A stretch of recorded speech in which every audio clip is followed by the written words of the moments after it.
और अब आपको दिखाते हैं जुमे की नमाज के बाद जो हिंसा हुई और इस पर क्या कार्रवाई और क्या खुलासे हो रहे हैं। सहारनपुर की बात करें तो सहारनपुर में हिंसा को लेकर एक्शन में है जिला प्रशासन। हिंसा के 2 आरोपियों के खिलाफ बुलडोजर से कार्रवाई की गई है। दोनों आरोपियों की प्रॉपर्टी पर बुलडोजर चला है। सहारनपुर के खताखेड़ी इलाके में बुलडोजर चला है। यह तस्वीर हम आपको दिखा रहे हैं सहारनपुर की, जहां पर आप देखिए दोनों आरोपियों की प्रॉपर्टी पर बुलडोजर चलाया गया है। बताया जा रहा है सहारनपुर में ये मास्टरमाइंड इन्हें बताया जा रहा है और 2 उपद्रवियों की प्रॉपर्टी पर किस तरह से बुलडोजर के जरिए कार्रवाई की गई। कल ही सीएम योगी आदित्यनाथ की तरफ से सख्त कार्रवाई का निर्देश दिया गया था और सहारनपुर की ये तस्वीरें आपके साथ।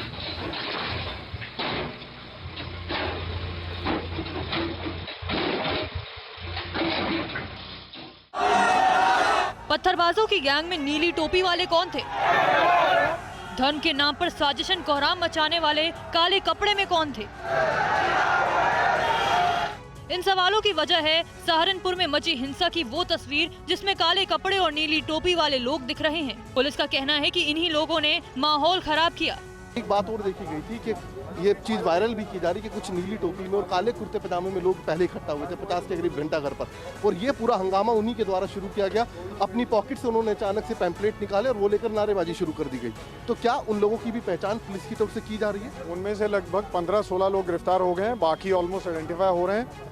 आज भी और कल भी ये देखिए गिरफ्तारी लगातार चलती रहेगी और हमारा प्रयास है हम जल्द से जल्द गिरफ्तारियां कर लें ऐसे साथ। सहारनपुर के डीएम का भी कहना है कि हिंसा सुनियोजित साजिश का नतीजा था। कहीं ना कहीं ये ऐसा लग रहा है, हम लोगों को भी लग रहा है कि इतना बड़ा जनसमूह एक साथ एक मत होकर वहाँ पर नारेबाजी करता गया, तो कहीं ना कहीं इसमें निश्चित रूप से जो है प्री प्लानिंग तो रही होगी।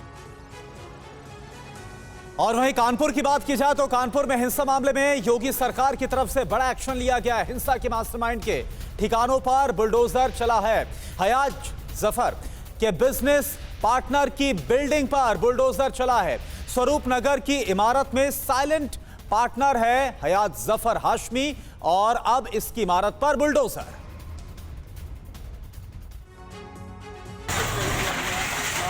इन तस्वीरों को गौर से देख लीजिए, समझ लीजिए और जान लीजिए कि अगर उत्तर प्रदेश में किसी ने भी प्रदेश की शांति में खलल डालने की कोशिश की तो बाबा का बुलडोजर चलेगा। तस्वीरें कानपुर की हैं, जहां आज नगर निगम ने हिंसा के मास्टरमाइंड जफर हयात के करीबी के खिलाफ बड़ी कार्रवाई की। नगर निगम की टीम ने अतिक्रमण विरोधी अभियान चलाकर स्वरूप नगर इलाके में मोहम्मद इश्तियाक और अवैध इमारत को बुलडोजर से धराशायी कर दिया।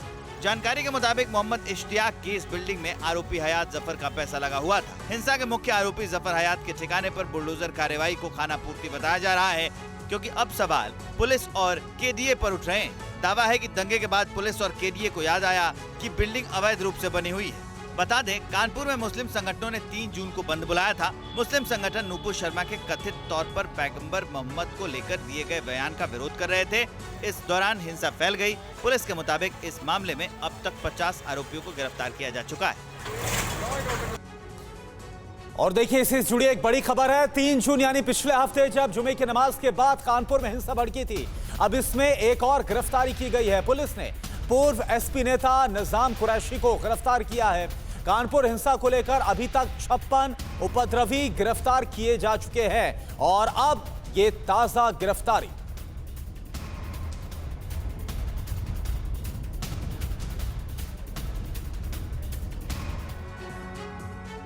और देखिए प्रयागराज में जो कल हिंसा हुई, इसमें एक बड़ा खुलासा सामने आ रहा है। जेएनयू कनेक्शन की बात सामने आ रही है। प्रयागराज हिंसा का मास्टरमाइंड है जावेद, इसे गिरफ्तार किया गया है। गिरफ्तार मास्टरमाइंड को उसी की बेटी दिशा निर्देश दे रही थी, यह बताया जा रहा है। हिंसा के मास्टरमाइंड की बेटी जेएनयू में पढ़ाई कर रही है और यह कहा जा रहा है कि व्हाट्सएप के जरिए बाकायदा तमाम डायरेक्शंस दिए जा रहे थे। पुलिस मास्टरमाइंड की बेटी को कर सकती है गिरफ्तार।